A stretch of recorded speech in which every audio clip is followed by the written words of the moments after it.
Hello guys, today हम discussion करेंगे जितना भी बैंकिंग स्टॉक है उस सब के बारे में। आज हम लोग डिस्कशन करेंगे चार्ट बेसिस पे। ओके, इसमें एंट्री लेना है, किस स्टॉक को अभी अवॉइड करना है, ओके, एंड कहाँ स्टॉप लॉस लेना है, ये हम लोग अच्छे से समझेंगे। सबसे पहले अपन डिस्कशन करेंगे एचडीएफसी बैंक के बारे में। ओके, देखिए, जैसे कि एचडीएफसी बैंक के बारे में हम लोग सब जानते हैं, एक बड़ा करेक्शन देखने को मिला। ओके, फिर यहाँ पे अभी थोड़ा कंसिडरेट कर रहा है। अभी जो करंट मार्केट प्राइस है 1146 के आसपास है। आरएसआई का बात करेंगे इन डेली बेसिस पे 33 आरएसआई है। ओके, ट्रेंड ऊपर बनाने के लिए कंटिन्यूसली कोशिश कर रहा है। ओके, जैसे कि आप देख पा रहे हो, जो इसका पिछला लोअर लो है उसको ब्रेक नहीं कर पा रहा है। ओके, तो ऐसे ही ब्रेक करेगा प्राइस जो कि है 1472, अपन एंट्री लेंगे। फर्स्ट टारगेट जहां तक मोमेंटम रहेगा वहां तक एंट्री लेंगे। ओके, बट स्टॉप लॉस लगा के चलेंगे 1450 का। क्लियर है, क्योंकि आरएसआई इसमें वीक है, 33 है। अब ये most of the probability chance है कि अपसाइड की तरफ मोमेंटम करेगा। अगर आरएसआई हिट हो जाता है तो अपन इस स्टॉक को वॉच करेंगे जब तक नहीं 1550 अपना जो सेकेंड रेजिस्टेंस उसको ब्रेक नहीं करेगा, फिर अपन 1700 तक टारगेट लेके नहीं चल सकते हैं। ओके, अगर अगर ऐसा हुआ कि स्टॉप लॉस हिट कर देगा तो हम लोग वेट करेंगे, 1550 जैसे ब्रेक करेगा फिर एंट्री लेंगे 1700 तक का। क्लियर है एचडीएफसी बैंक में। नेक्स्ट जो स्टॉक है SBI, state bank of India. इसका आप देखोगे करंट मार्केट प्राइस है 650 के आसपास। ओके, जो रेजिस्टेंस है जो इसका हाई गया था 658, फिर यहाँ पे आके थोड़ा सा करेक्शन किया। फिर आप ध्यान से देखना जो मोमेंटम अपसाइड की तरफ बनाया हुआ है। आरएसआई का बात करेंगे इन डेली बेसिस पे 62 के आसपास है, यानी कि बेस्ट है। अब इसमें मोमेंटम स्टार्ट हुआ है और ये हम लोग को दिख रहा है कि हाँ मोमेंटम स्टार्ट हुआ है।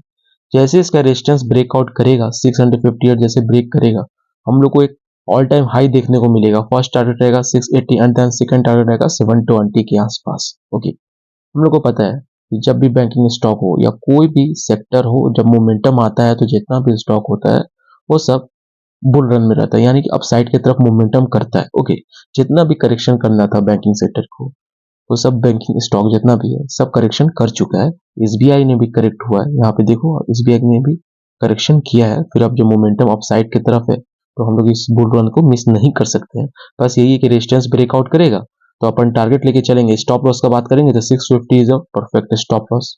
ओके, अब हम लोग जो बात करेंगे बैंक ऑफ बड़ौदा। ओके, जैसे कि आप देख पा रहे हो, मैं इस स्टॉक को पिछले 2 साल से देख रहा हूँ। जब इसका प्राइस था 70 टू 80 के बीच में प्राइस था, तब से मैं इस स्टॉक को वॉच कर रहा हूँ। ओके, आज देखो करंट जो मार्केट प्राइस है 256 के आसपास है। जो इसका रेजिस्टेंस है 259, थोड़ा सा यहाँ पे कंसिडरेट किया, ये करना बहुत ही जरूरी था क्योंकि आरएसआई इसका बहुत हाई हो गया था, 80 प्लस हो गया था। ये किया, उसके बाद आरएसआई वीक हुआ जो कि अभी 71.28 पे है। ओके, वीक हुआ, फिर मोमेंटम अपसाइड की तरफ कंटिन्यूसली है। ओके, जैसे 259 ब्रेकआउट करेगा, first target 270 and then second target 300 तक हम लोग लेके चल सकते हैं। ओके, हम लोग को लॉन्ग बुल रन देखने को मिलेगा। जैसे कि आप देखो यहाँ पे थोड़ा सा कॉन्सेंट्रेट किया। ओके, फिर यहाँ पे मोमेंटम किया अपसाइड की तरफ, यहाँ पे थोड़ा होल्ड किया, फिर मोमेंटम किया अपसाइड की तरफ, यहाँ पे होल्ड कर रहा है, फिर मोमेंटम करेगा अपसाइड की तरफ। स्टॉप लॉस का बात करेंगे 250 is the perfect stop loss. First target 280 and then second target 300 के आसपास हम लोग लेके चलेंगे बैंक ऑफ बड़ौदा में। क्लियर है। अब हम बात करेंगे पंजाब नेशनल बैंक। ओके, देखिए Punjab national bank and Punjab national housing finance corporation दोनों अलग अलग स्टॉक है। वो क्या करते हैं कि आप रियल एस्टेट में फ्लैट बाई करते हो या कमर्शियल में शॉप बाई करते हो, तो वो इन्वेस्टमेंट करने के लिए, यानी कि आप लोन उठाते हो, तो वो हाउसिंग फाइनेंस देता है। ओके, उसका भी जो स्टॉक है वो भी बेहतर रिटर्न जनरेट करके दिया है। मैंने वीडियो भी बनाया हुआ है उसका। ओके, नाउ अब हम डिस्कशन करेंगे पीएनबी बैंक के बारे में। इन डेली बेसिस जो इसका आरएसआई है 84 के आसपास है, ओवरबॉट जोन में। ओके, अभी क्या करना है इसमें कि थोड़ा सा होल्ड करेगा, जो इसका आरएसआई है वो वीक हो जाएगा। ओके, अभी जो करंट मार्केट प्राइस है 125.40। ओके, ये अपना ऑल टाइम हाई पे ये स्टॉक है, थोड़ा सा वीक हो जाएगा। या तो अगर ब्रेकआउट करेगा तो हम लोग ट्रेंड के साथ कंटिन्यूसली अपसाइड की तरफ मोमेंटम बना सकते हैं, क्योंकि जब भी डाउन होगा इस तरह का एक रेड कैंडल बनेगा। आप याद रखना 2% 3% का करेक्शन नहीं आएगा, क्योंकि स्मॉल प्राइस है, 110 इस स्मॉल मार्केट कैपिटलाइजेशन है। ओके, ये जब भी गिरेगा 5 to 7% या 10% तक का करेक्शन हम लोग को देखने को मिलेगा। बट हाँ, इसका जो बुल रन है हम लोग को मिस नहीं करना है। अगर जिसे भी एंट्री लेना होगा आप स्टॉप लॉस लगा के एंट्री ले सकते हो और खुद से एनालिसिस कर लो मैं एंट्री लूं या नहीं लूं। ओके, और भी बैंकिंग स्टॉक जिसको भी एंट्री लेना है खुद से अपना एनालिसिस करके एंट्री ले। मेरा काम है बस यहाँ पे बता देना, आप लोगों को खुद से डिसाइड करना है कि कैसे मैं एंट्री लूं या नहीं लूं। ओके, अभी देखो थोड़ा सा होल्ड करेगा, रेजिस्टेंस टूटेगा, जो सॉरी इसका जो आरएसआई है थोड़ा वीक होगा, फिर अपन फ्रेश टारगेट लेके चल सकते हैं 150 एंड देन 180 का। ओके, क्योंकि ये अपने ऑल टाइम हाई पे है। जब भी कोई स्टॉक अपने ऑल टाइम हाई पे रहता है तो जाहिर सी बात है कुछ ना कुछ उसमें ऐसा कुछ रीजन हुआ रहता है, या कंपनी को प्रॉफिट हुआ रहता है क्वार्टरली बेसिस पे, या तो कंपनी ने अपना बिजनेस एक्सपेंड किया होता है। तो दैट्स द रीजन स्टॉक का प्राइस भागता है। ओके, हम लोग से पहले जितना भी म्यूचुअल फंड होता है, एफआई हो गया, यूटीआई हो गया, जितना भी फंड मैनेजर हो गया, ओके, इन लोगों को पहले ही से पता रहता है कि हाँ ये अब स्टॉक ऑल टाइम हाई पे जाएगा और इसमें ये चीज हुआ है और इसके बदौलत ये अपना प्राइस इंक्रीज करेगा। ओके, हम लोग को ऐसे स्टॉक में रियली मिस नहीं करना चाहिए।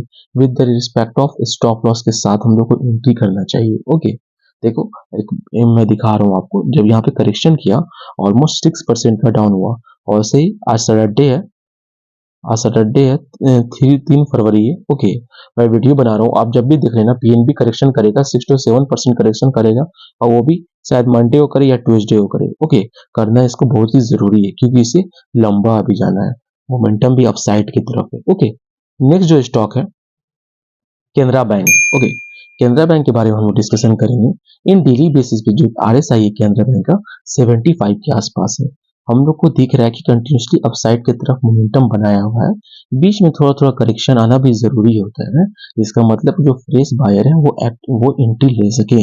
अगर ऑल टाइम हाई पे रहेगा, कैसे हम लोगों ने डिसाइड किया कि पीएनबी अभी ऑल टाइम हाई पे थोड़ा सा करेक्शन करेगा तो फिर एंट्री लेंगे। तो यहीं पे मौका देते हैं, हर स्टॉक मौका देता है थोड़ा करेक्शन करके, हाँ अब आप भी आ जाओ, आप भी आ जाओ। ओके, फिर अपन साथ में रैली करेंगे। क्लियर है? अभी जो करंट मार्केट प्राइस है 514 है, आरएसआई थोड़ा हाई है, अगर मूवमेंट करेगा तो 540 एंड देन सेकेंड टारगेट 600 हम लोग को देखने को मिलेगा। स्टॉप लॉस लगा के हम लोग 480 का चल सकते हैं। ओके, क्योंकि यहाँ पे स्ट्रॉन्ग सपोर्ट वर्क करेगा। ओके, थोड़ा सा होल्ड करेगा, आरएसआई थोड़ा वीक हो जाएगा, फिर अपन एंट्री लेंगे। अब ध्यान से देखना, ये जो कैंडल बना है इसका शेडो है 521 एंड नाउ जो करेंट मार्केट प्राइस है 514। ओके, ये जो शेडो जो बना हुआ है यानी कि बायर पूरा एक्टिव थे, ऊपर तक ले गए, बट सेलर भी थोड़ा सा प्रेशर डाल के फिर इसको थोड़ा डाउन किए। ओके, क्योंकि हर स्टॉक मौका देता है प्रेस बायर को प्रेस एंट्री लेने का। क्लियर है? थोड़ा सा होल्ड करेगा फिर अपन एंट्री ले सकते हैं। टारगेट मैंने बता दिया, फर्स्ट 560 एंड देन सेकंड 600 के आसपास, स्टॉप लॉस 480। ओके, नाउ हम लोग डिस्कशन करेंगे यस बैंक। ये एक ऐसा स्टॉक है जिसके बारे में हम लोग सब वाकिफ हैं। यस बैंक क्या है? ओके, जब इसका प्राइस था 12 रुपीज 13 रुपीज में ये कॉन्सेंट्रेट कर रहा था, अभी देखोगे तो नाउ जो प्राइस है 23.70, ये अपना हाई लगा के आया है 26 के आसपास, यानी कि 25.85 रुपीज का ये अपना हाई लगा के आया हुआ है, यहाँ पे कॉन्सेंट्रेट कर रहा है। जैसे कि आप देखोगे ध्यान से इन डेली बेसिस पे जो इसका आरएसआई है 50 के आसपास मोमेंटम बना हुआ है। ओके, कंटिन्यूसली अपसाइड की तरफ मोमेंटम है, थोड़ा सा बीच बीच में करेक्शन किया, यहाँ पर भी करेक्शन कर रहे हैं। एक बड़ा ग्रीन कैंडल देखने को मिलेगा जो कि पिछले 3-4 कैंडल को ब्रेक कर देगा वो अपसाइड की तरफ, तो अपन एंट्री लेंगे और वेट करेंगे। अभी तो फिलहाल वेट करेंगे जब तक नहीं 26 रुपीज जो इसका है ऑल टाइम हाई प्राइस वो ब्रेक कर देगा, तभी अपन एंट्री लेंगे 30 एंड 35 का। ओके, फिर हम लोग को देखने को मिलेगा एक लंबा बुल रन देखने को मिलेगा, जैसे कि यहाँ पे हम लोग को देखने को मिल रहा है। बीच बीच में करेक्शन आएगा तो उसका ये मतलब नहीं होता है कि यहाँ पे अब स्टॉक गिरेगा, ऐसा नहीं होता है। जब वो बढ़ रहा है तो बढ़ेगा। आप लोग को स्टॉप लॉस लगाने को मैं इसीलिए बोलता हूँ कि ताकि तसल्ली हो सके कि हाँ मेरा स्टॉप लॉस है, उतना भी प्राइस नहीं हुआ, गिरा, स्टॉप लॉस हिट हो जाएगा। ओके, जब तक इसमें बुल रन चलेगा, जिसमें मोमेंटम चलेगा, अपन उसमें बने रहेंगे, मोमेंटम को कैच करेंगे। क्लियर है?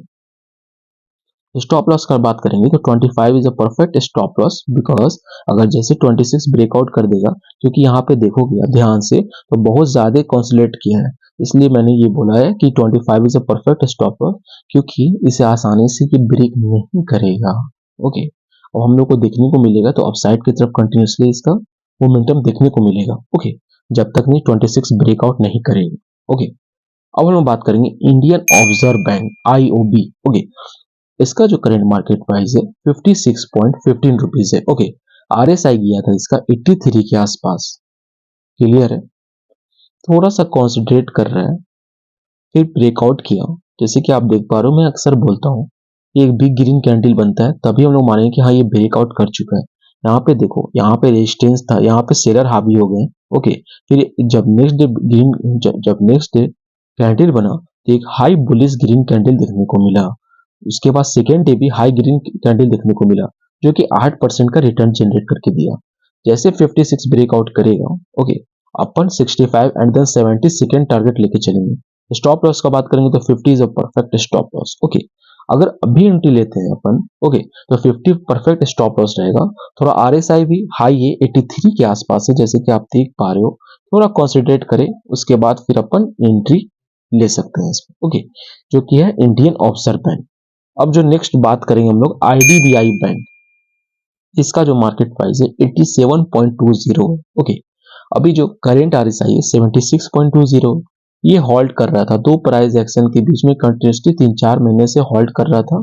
ये एक फ्रेश ब्रेकआउट ढूंढने की कोशिश कर रहा था, जो कि इसे नहीं मिल पा रहा था। ओके, ट्रेंड अपसाइड की तरफ लगा, अपसाइड की तरफ स्टार्ट हुआ ट्रेंड, जैसे कि आप देख पा रहे हो। तो इसका लोअर लो है वो ब्रेक नहीं कर पा रहा है। तो इससे हम लोग आसानी से आइडेंटिफाई कर पा रहे हैं कि ऑलरेडी इसमें मतलब बुल रन स्टार्ट हो चुका है। ओके, फ्रेश जो बायर है वो अब एंट्री लेना स्टार्ट कर चुके हैं।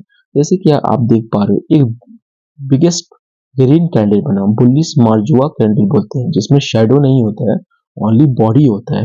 हम लोग उसको बुलिश बोलते हैं। अगर यही रेड रहता तो हम लोग बोलते बियरिश मार्बुजुआ कैंडल। ओके, देखो ट्रेंड अपसाइड की तरफ है, थोड़ा सा अगर होल्ड करेगा, ओके, तो फिर अपन एंट्री लेंगे। थोड़ा सा डाउन होगा, 83 पे प्राइस आ जाएगा, तो अपन एंट्री लेंगे।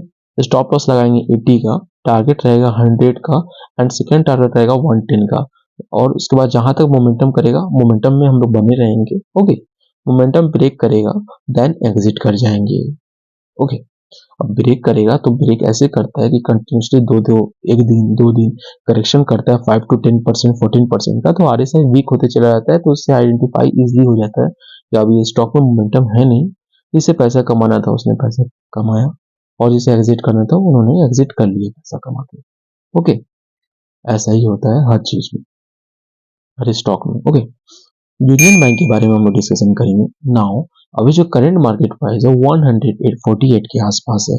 ये अपना हायर हाई लगा के आया है 152। ओके, नाउ RSI का बात करेंगे तो 77 के आसपास RSI है। मोमेंटम जैसे कि आप देख पा रहे हो, कंटिन्यूसली अपसाइड की तरफ मोमेंटम बनाया हुआ है। इसमें कुछ नहीं करना है, एंट्री करना है, स्टॉप लॉस लगाना है 140 का, और बैठ के देखते रहना है ये स्टॉक।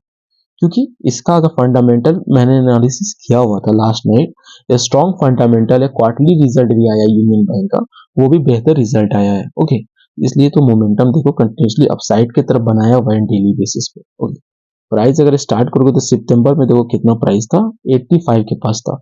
ऑलमोस्ट डबल हो गया है with in 4 to 5 month. Correct है? अब जो लास्ट स्टॉक के बारे में हम लोग बात करेंगे, लास्ट बैंकिंग स्टॉक है जिसका नाम है यूको बैंक, क्यूट सा बैंक है। ओके, इसका जो मार्केट कैपिटलाइजेशन है वो मैं बताता हूँ अभी कितना है, याद नहीं आ रहा है नाउ। अभी प्राइस का बात करेंगे तो 51 के आसपास इसका मार्केट प्राइस है। ओके, हम लोग को येस बैंक के बाद यही देखने को मिला जिसका प्राइस 51।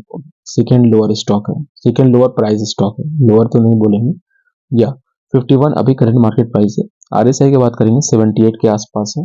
सेम ये प्रोसेस, थोड़ा सा होल्ड करेगा, वीक होगा RSI, 70 के नीचे आ जाएगा, 60 to 70 के नीचे आएगा, फ्रेश एंट्री करना है। क्लियर है?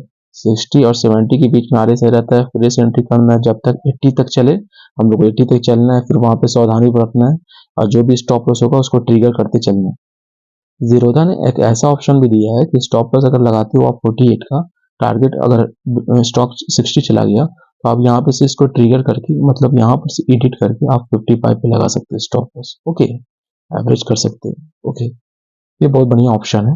ठीक है, यहाँ पर भी सेम ऐसा होल्ड करेगा, फिर अपन एंट्री लेंगे, first target 60 and then second target 70 के आसपास लेके चलेंगे। क्योंकि अब भी जब भी मोमेंटम करेगा कंटिन्यूसली अपसाइड की तरफ मोमेंटम करेगा। ओके, जितना होल्ड करना था होल्ड कर चुका, जितना करेक्शन करना था करेक्शन कर चुका।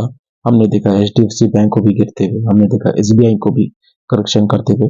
यस बैंक तो ऑलरेडी गिरा हुआ था, अब हम देख रहे हैं ऊपर उठ रहा है। ओके, यही सब बात है।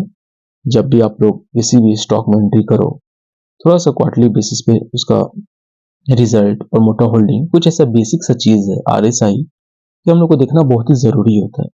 हम लोग यहाँ पे बैठे हैं रिटर्न जनरेट करने के लिए, ना कि मार्केट को पैसा देने के लिए। ओके, और ये वीडियो अच्छा लगा होगा तो चैनल के सपोर्ट के लिए लाइक से सब्सक्राइब कर दीजिएगा। Thank you so much.